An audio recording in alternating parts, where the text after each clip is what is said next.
আসসালামু আলাইকুম সবাইকে। সবাই আশা করি আল্লাহর মতো অনেক ভালো আছেন। আজকে আমরা আলোচনা করব হচ্ছে বেসিক যে ওয়ার্ডগুলো আমরা ব্যবহার করে থাকি আইএলটিএস পরীক্ষায় আমরা সেগুলো ব্যবহার না করার চেষ্টা করব, বিশেষ করে রাইটিং এ।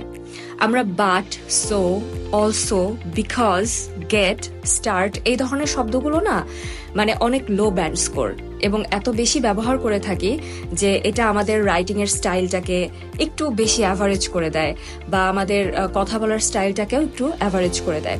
সেক্ষেত্রে আমরা আরেকটু স্মার্ট ওয়েতে আরেকটু অ্যাডভান্সড ওয়েতে কিভাবে আমরা এই শব্দের অল্টারনেটিভগুলো ব্যবহার করতে পারি চলুন দেখে নেই।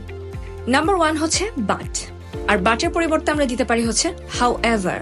ধরেন বেসিক একটা সেন্টেন্স যদি বলা যায়, I wanted to go but I was busy. আমি যেতে চেয়েছিলাম কিন্তু আমি ব্যস্ত ছিলাম। এখন এটাকে আইএলটিএস ইংলিশে এভাবে বলা যেতে পারে, I wanted to go how ever I was busy. সেরকম আর একটা ওয়ার্ড হচ্ছে সো, এটা রিপ্লেস করতে হবে দেয়ারফোর দিয়ে। বেসিক যদি বলা যায়, I was tired so I went to bed, এইটারই আইএলটিএস ভার্সনটা হবে I was tired therefore I went to bed. Also কে আমরা রিপ্লেস করব হচ্ছে মোরওভার দিয়ে। যেমন she likes the tea and she also likes coffee.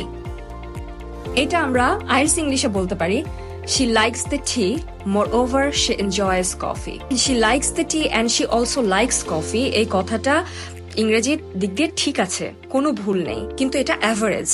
যখন আমরা আইএলটিএস পরীক্ষা দিতে যাব, বিশেষ করে রাইটিং এ আমাদেরকে খানিকটা ইংরেজি শো অফ করতে হয়। সেক্ষেত্রে আমরা যদি বলি she likes T more over she enjoys coffee, এটা অনেক বেশি সুন্দর এবং অ্যাপ্রোপ্রিয়েট শোনায়। এবার হচ্ছে বিকজ, বিকজটাকে আমরা রিপ্লেস করব ডিউ টু শব্দটা দিয়ে। কিভাবে চলেন দেখে নেই।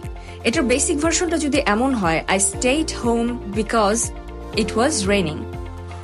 ঠিক আছে, কোনো সমস্যা নেই, বৃষ্টি হচ্ছিল বলে আমি বাইরে যাইনি। কিন্তু এটাকে যদি আমরা আরেকটু অ্যাডভান্সড করতে চাই, সেক্ষেত্রে আমাদের বলা যেতে পারে এভাবে যে I stayed home due to the rain. এবার নাম্বার 5 হচ্ছে গেট, এই শব্দটা এইটা আমরা রিপ্লেস করতে পারি অবটেইন দিয়ে। কিভাবে চলুন দেখে নেই। You can get the tickets at the counter, ভালো, কোনো সমস্যা নেই। কিন্তু যদি আমরা এটাকে এভাবে লিখতে পারি, you can obtain the tickets at the counter, তাহলেও কিন্তু অনেক ভালো।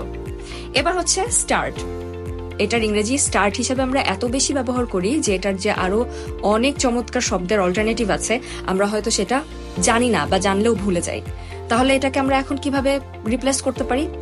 কমেন্স, এই শব্দটা দিয়ে। The meeting will start at 10 AM, এটা রিপ্লেস করা যায় এভাবে, the meeting will commence at 10 AM। একটু বেশি অ্যাডভান্স শোনায়, তাই না? নাম্বার 7 হচ্ছে এন্ড। এন্ডটাকে আমরা কিভাবে রিপ্লেস করব? কনক্লুড দিয়ে। যেমন চলেন উদাহরণের মাধ্যমেই দেখি, the event will end by 5 PM। কিরকম? এটার আইএলটিএস অল্টারনেটিভ হবে হচ্ছে the event will conclude by 5 PM।